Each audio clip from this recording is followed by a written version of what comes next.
Good morning class third. This is our English video and here is our book Real English for class third. Last video में हमने vocabulary section start किया था और exercise B1 को solve किया था और मैंने आपको ये लर्न करने के लिए दिया था, साथ में क्वेश्चन नंबर 5 to 7 भी लर्न करने के लिए दिए थे। आई होप आपने वो लर्न कर लिए होंगे। जिस बच्चे ने लर्न ना किए हो वो पहले उनको क्वेश्चंस को लर्न करेगा, उसके बाद आगे का काम करेगा। आगे चलते हैं B2 सेक्शन पे। Right the correct definition for each of these books book types by choosing from the list on page number 9। देखिए पेज नंबर 9 पे ये मैंने आपको वैसे करने के लिए दिया था कि एक बार खुद से ट्राई करेंगे। आई होप आपने ट्राई किया होगा, पर फिर भी एक बार देख लेते। तो यहाँ पे क्या है, कुछ डेफिनेशंस दी हुई हैं और इनको फिल करना है हमें इनके अंदर, ठीक है। तो first word is dictionary. Dictionary क्या होती है? डिक्शनरी देखेंगे, अ book that gives the meaning of words. Word meaning की बुक होती है जिसको हम क्या बोलते हैं? डिक्शनरी। तो मैं यहाँ पे लिख देती हूँ कौन किसके लिए सुटेबल है। तो ये क्या हो गई? DICTIONARY, dictionary. Okay. Second word is notebook. Notebook क्या होती है? जिसके अंदर आप नोट्स बनाएंगे वही नोटबुक हो जाएगी, है ना। A book in which you right notes, जिसके अंदर आप नोट्स लिखेंगे वो क्या हो जाएगी? नोटबुक। तो इसके साथ मैं लिख देती हूँ NOTE, note, BOOK, notebook. All right, आगे चलते हैं। Third is album. एल्बम क्या होता है? जिसमें आप अपनी फोटोज को इकट्ठा करते हैं। तो ये रहा, अ बुक टू की फोटोग्राफ्स, इसको क्या बोलेंगे हम? एल्बम। स्पेलिंग लिखेंगे ALBUM, एल्बम, ठीक है। आगे चलते हैं फोर्थ पे। फोर्थ क्या है? डायरेक्टरी। डायरेक्टरी क्या होती है? डायरेक्टरी होती है मतलब रिकॉर्ड मेंटेन करना किसी के फोन नंबर्स का, नेम, एड्रेस वगैरह का, जिसको हम फोन लिस्ट भी बोल सकते हैं कि टेलीफोन्स का कांटेक्ट की डिटेल रखें। अब तो हम नहीं बनाते, पहले तो टेलीफोन के सभी के नंबर्स को भी क्या हम डायरी में नोट करते थे। अब हमारे पास एडवांस फीचर हो गए हैं, मोबाइल इतने एडवांस हो गए हैं कि हमें ऐसे ही ज़रूरत ही नहीं पड़ती बनाने की, बट हम उसको बोलते क्या है? डायरेक्टरी। तो फोर्थ का क्या हो जाएगा? इधर देखेंगे, a book with a list of names, addresses and phone numbers, इसको हम क्या बोलते हैं? डायरेक्टरी। स्पेलिंग लिखेंगे DIRECTORY, डायरेक्टरी। ऑल राइट, आगे चलते हैं। डायरेक्टरी हो गया। फिफ्थ देखते हैं, टेक्स्ट बुक। टेक्स्ट बुक क्या होती है? जिसके अंदर लेसन होते हैं, चैप्टर या एक्सरसाइज, यही होता है। तो देखेंगे, a book with lessons and exercise क्या हो जाएगी? टेक्स्ट बुक हो जाएगी। तो फिफ्थ के साथ हम क्या लिख देंगे? TEXTBOOK, text book. ओके, आगे चलते हैं। आगे है वर्कबुक। वर्कबुक हम किसको बोलेंगे? ऐसी बुक जिसके अंदर एक्सरसाइजेज हो या फिर प्रॉब्लम्स दी हो जिसको हम सॉल्व करेंगे। वर्कबुक देखी होगी, एक तो मेन बुक होती है जिसके अंदर चैप्टर दिया होता है और आप उसको क्या करते हैं? सॉल्व करते हैं। उसके अलावा वर्कबुक कैसी होगी? जैसे ये दे दिया टेक्स्ट बुक, इसके साथ जो लिखना है, यानी कि जिसके अंदर कुछ भी फिल ना हो, सब कुछ आपको खुद फिल करना हो, वो क्या होती है? वर्कबुक। तो वर्कबुक क्या हो जाएगी? A book containing exercises and problems to solve, ठीक है। वर्कबुक क्या हो जाएगी? A book containing exercises and problems to solve. यहां लिख देंगे WORKBOOK, workbook. Okay, next is atlas. Atlas हमने साइंस में भी पढ़ा था। एटलस हम किसको बोलते हैं? Collection of maps. एक ऐसी बुक्स जिसके अंदर हम मैप्स को कलेक्ट करते हैं या मैप्स को लगाते हैं, उसको हम क्या बोलते हैं? एटलस बोलते हैं। तो ये हो गया अ बुक ऑफ मैप्स, क्या बोलेंगे हम इसे? एटलस। स्पेलिंग लिखेंगे ATLAS,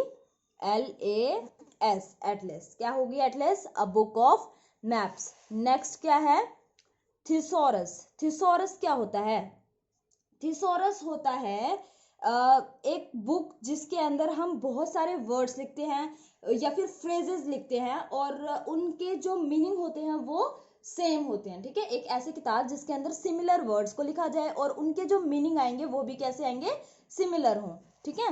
तो ये हो गया a book that gives many words, एक ऐसी बुक्स जिसके अंदर बहुत सारे वर्ड्स हों, that means the same as one word, और उनका एक ही सेम मीनिंग हो, एक सेम रिजल्ट हो, उनका एक सेम आंसर हो, ठीक है ना, सेम वर्ड्स उनका मीनिंग हो, ठीक है ना, उसको हम क्या बोलेंगे, थिसॉरस। तो 8 का मैं यहाँ लिख देती हूँ THE thesaurus, SAU so RUS, ठीक है, थिसॉरस। ऑलराइट, आगे चलते हैं।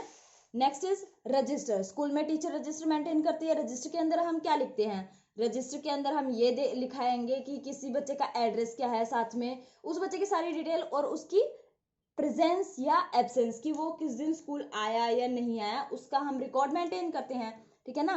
तो रजिस्टर क्या हो जाएगा, a book where your presence and absence are marked. तो रजिस्टर क्या हो जाएगा, a book where your presence and absence are marked, जहां पे आपकी प्रेजेंस और एब्सेंस को मार्क किया जाए उसे हम क्या बोलेंगे, रजिस्टर। तो यहाँ पे मेंशन करेंगे REGISTER, रजिस्टर, ठीक है। इसके बाद है हमारा मैनुअल। देखो जब हम मोबाइल खरीदते हैं या इलेक्ट्रॉनिक्स का कोई भी सामान खरीदते हैं तो उसके साथ में क्या मिलता है, एक बुक मिलती है, एक पतली सी कॉपी सी दिखती है, पेजेस होते हैं उसके अंदर कुछ, या फिर जब हम कोई मेडिसिन खरीदते हैं उसके अंदर भी होती हैं, हर चीज के अंदर कि इस चीज को कैसे यूज करना है उसके बारे में कुछ गाइडलाइंस दी होती हैं, उसी को हम क्या बोलते हैं, मैनुअल, ठीक है ना। तो मैनुअल क्या हो जाएगा, मैनुअल हमने किस चीज को कहेंगे, एन इंस्ट्रक्शन बुक, जिसके अंदर इंस्ट्रक्शन दी होंगी on how to do something, कि कोई काम कैसे करना है, या वो पर्टिकुलर चीज जिसके बारे में इंस्ट्रक्शन दी गई है कि उसको कैसे अप्लाई करना है या उसको कैसे यूज करना है, ठीक है। तो मैनुअल क्या हो जाएगा, an instruction book on how to do something, कि कोई काम कैसे करना है। तो ये हो गया मैनुअल, MANUAL, मैनुअल, ओके। उसके बाद है डायरी। डायरी के अंदर क्या करते हैं, डायरी से ही रिलेटेड है कि हम जिसके अंदर मेंटेन करें, रिकॉर्ड करें, अपनी डेली एक्टिविटीज को राइट डाउन करें, ठीक है ना, कि हमने पूरे दिन में क्या किया उसके बारे में लिखा, उसको हम डायरी एंट्री भी बोल देते हैं, ठीक है। तो डायरी क्या हो जाएगी, a book to write your daily activities, ठीक है, a book to write your daily activities, की एक ऐसी बुक जिसके अंदर आप अपनी डेली एक्टिविटीज को राइट करते हो या लिखते हो, उसको क्या कह देंगे हम, डायरी। स्पेलिंग लिखेंगे DIARY, डायरी, ठीक है। तो होमवर्क क्या रहेगा, पिछले वाले को रिवाइज करते रहेंगे, उस चीज में तो कोई डाउट होना ही नहीं चाहिए, ठीक है, वो तो चाहे बोला जाए या ना बोला जाए आपको ये काम करना ही है, ऑलराइट। उसके बाद इसका सेकंड पार्ट, फर्स्ट पार्ट तो आप ऑलरेडी कल कर चुके हैं, सेकंड पार्ट करेंगे, right the correct definition for each of these book types by choosing from the list on page number 9। तो क्या करना है, यहाँ पे कुछ बुक टाइप दी हुई हैं, सभी किसी ना किसी तरीके की बुक हैं, है ना, और इनकी डिटेल लिखेंगे कि जैसे हमने फर्स्ट हो गया हमारा डिक्शनरी, डिक्शनरी डालेंगे, उसके बाद डैश डाल के लिखेंगे डिक्शनरी क्या होती है, a book that gives the meaning of words, इस तरीके से लिखना है आपको, ठीक है, और साथ में लर्न भी करना है, ठीक है। तो ये आपका काम रहेगा। इसके साथ साथ थोड़ा सा आगे भी देख लेते हैं क्या है, ग्रामर सेक्शन को अब देखेंगे। ग्रामर सेक्शन में क्या है, फर्स्ट पार्ट है read these sentences, in sentences को रीड करेंगे। I entered the room, I saw the snake, मैं कमरे में आया, ठीक है, मैंने एक सांप देखा। These sentences are in the simple past tense, किसके अंदर लिखे हुए हैं, ये सिंपल पास्ट टेंस में लिखे हुए हैं। Simple past tense tells us about, क्या बताता है हमें simple past tense, event that happened at a particular time in the past, ऐसे इवेंट जो किसी एक पर्टिकुलर टाइम पीरियड पे पास्ट टाइम में हो चुके हैं। जैसे Hari painted his house yesterday, Hari ने कल अपना घर पेंट किया था, ठीक है, तो पास्ट की बात आ गई, कल कर चुका है वो ये काम। उसके बाद एक चीज और कि things that happen regularly in the past, past में जो अक्सर होती रहती हैं ऐसी चीजों को भी हम सिंपल पास्ट टेंस में लिखते हैं। जैसे Hari ate ice cream twice every week. तो हरी क्या करता है, हफ्ते में 2 बार तो आइसक्रीम खाता ही है। तो पहले से खाता आ रहा है ना, पास्ट में हो गई वो बात, तो उसके लिए हमने क्या लगाया, सिंपल पास्ट टेंस का यूज किया। वी यूजुअली एड डी और ED to the base of the verb to make the past tense form. हम क्या यूज करते हैं, या तो डी का यूज करते हैं या फिर ईडी का यूज करते हैं। किसके लिए, वर्ब की बेस के लिए, उसका मेन जो थीस रखते हैं हम, बेस रखते हैं उसको, वर्ब को डी या ईडी से एंड करते हैं, ठीक है। और वो किस में हो जाती है, ई डी लगाने से या डी लगाने से, पास्ट टेंस में हो जाती है। जैसे कि cooked, jumped, walked, received, open, finish, ठीक है। आगे चलते हैं। There are many verbs that don't follow any rule to form the past tense form. तो यहाँ पे काफी सारी वर्ब ऐसी भी हैं जो कि ये जो पीछे वाला रूल है डी ईडी लगाने वाला, इसको फॉलो नहीं करती पास्ट टेंस बनाने के लिए। उनको देखते हैं। जैसे कि सी का पास्ट हो गया सॉ, नो का knew, meet met, have had, begin began, come came. तो ये पास्ट टेंस है, पर आप देखेंगे कहीं भी क्या है, डी तो लग ही नहीं रहा। डी या ईडी से बिना, डी या ईडी के बिना भी इनमें क्या है, पास्ट टेंस में हमने वर्ब को कन्वर्ट कर दिया। इसका मतलब क्या हुआ, हर जगह जरूरी नहीं है कि पास्ट बनाने के लिए हमें डी या ईडी का ही यूज करना पड़े, उसके अलावा भी हम पास्ट टेंस में कन्वर्ट कर सकते हैं, ठीक है। अब यहाँ पे दिया हुआ है, the verb that do not become past tense by adding D और ED are called irregular verb, ठीक है। ऐसी वर्ब जो कि पास्ट टेंस को पास्ट टेंस बनाने के लिए जिसमें डी या ईडी नहीं लगता हो, उसको हम क्या कहते हैं, इरेगुलर वर्ब कहते हैं, ठीक है। तो इसका अब हम C1 को स्टार्ट करते हैं रीड करना। Write the past tense forms of these verb. इनकी पास्ट टेंस फॉर्म लिखनी है। स्विम के पास्ट क्या हो जाएगा, स्वैम, SWAM, स्वैम हो जाएगा, ठीक है। राइट का क्या हो जाएगा, राइट का बन जाएगा रोट, WROTE, रोट। हैव का हमने अभी पीछे पढ़ा भी था, यहाँ पे हैड हो जाएगा, तो हैव का क्या हो गया, हैड। ब्रिंग का मतलब लाना, ब्रिंग का क्या हो जाएगा, ब्रॉट। स्पेलिंग लिखेंगे BROUGHT, ब्रॉट, ठीक है। ब्रॉट का मतलब भी लाना ही, यानी कि पास्ट के लिए हमने ब्रॉट यूज करा, प्रेजेंट के लिए हमने ब्रिंग यूज किया। उसके बाद टेक का हो जाएगा टुक, TOOK, टुक। सिंग का क्या हो जाएगा, सैंग, SANG, सैंग। बाय खरीदना, बाय का क्या हो जाएगा, बॉट, BOUGHT, बॉट। विन, जीतना, विन का क्या हो जाएगा, WON, वॉन, ठीक है।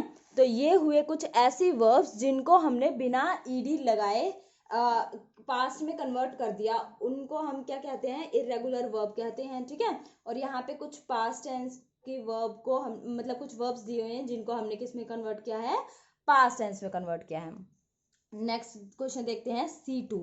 Fill in the blanks in the following sentences using the irregular past tense forms in C1 में जो हमने यूज की हैं उनको हमने किसके अंदर फिल करना है, इसके अंदर सेकंड क्वेश्चन में C2 में फिल करना है, ठीक है ना। Last Sunday Ali dash in the river. Ali ने क्या किया, रिवर के अंदर तो क्या करेगा, तैरेगा, स्विम करेगा, है ना। तो स्विम के पास्ट क्या हो जाएगी, स्वैम हो जाएगी, ठीक है ना। तो इसका क्या हो जाएगा, last Sunday Ali swum in the river. I dashed chocolate ice cream yesterday. It was delicious. I dashed chocolate ice cream yesterday. मैंने आइसक्रीम चॉकलेट आइसक्रीम खाई होगी, और तो कुछ किया नहीं होगा उसका, है ना। तो इसके अंदर क्या आ सकता है,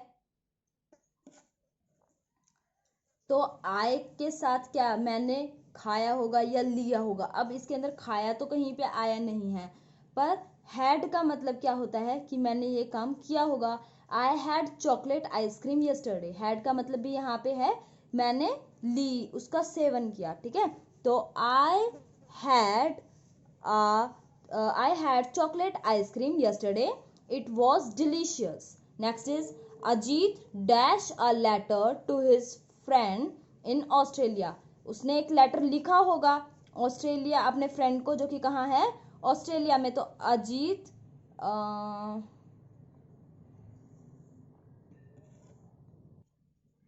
अजीत ने अपने फ्रेंड को एक लेटर लिखा होगा जो कहाँ पे है, ऑस्ट्रेलिया में।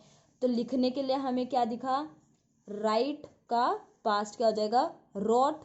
तो हमने लगा दिया WROTE, wrote a letter to his friend in Australia. ठीक है। उसके बाद थर्ड क्या है, who dash the match yesterday. Match कौन जीता होगा यस्टरडे, किसने जीता होगा मैच, है ना। तो हु वॉन, किसने जीता कल का match, who won the match yesterday, कल का मैच किसने जीता था। Next, my father dash 2 picture books from the shop, 1 for me and 1 for my sister. तो मेरे फादर शॉप से 2 किताबें लेके आए, खरीद के ही लाए होंगे। खरीदने को हम बोलते हैं बाय, और पास्ट क्या हो जाएगा, बॉट। तो my father bought, BOUGHT, bought 2 picture books from the shop, 1 for me and 1 for my sister. आगे, the teacher dash a barometer to the class on Wednesday. Teacher Wednesday को class के लिए barometer लेके आए थे, है ना। तो इसके लिए हम क्या यूज करेंगे, लेके आना, ब्रिंग हो जाएगा लाना, और ब्रिंग का पास्ट क्या हो जाएगा, ब्रॉट। तो स्पेलिंग आ जाएगी BROUGHT, ब्रॉट। ठीक है ना। आगे चलते हैं, Neeta sister dash beautifully at the party last evening. पिछली शाम की पार्टी में नीता की सिस्टर ने बहुत अच्छा किया। क्या किया होगा देखते हैं। स्विम तो नहीं किया, राइटिंग भी नहीं की होगी, हैड तो नहीं आ सकता, ब्रॉट भी नहीं की हो सकता, टुक भी नहीं हो सकता, सैंग, हाँ उसने गाना गाया होगा, अच्छा है ना। तो क्या हो जाएगा, सिंग, और सिंग का पास्ट क्या हो जाएगा, सैंग। तो Neeta sister sang, SANG, sang beautifully at the party last evening. All right, next is Harish lost his English notebook. He dashed the test in his rough notebook. Harish ने अपनी इंग्लिश की नोटबुक गुम कर दी, और उसने टेस्ट किस में दिया, रफ नोटबुक में। और टेस्ट हमेशा टुक करते हैं, है ना। तो ही टुक, या तो टेक आता है या टुक आता है। he took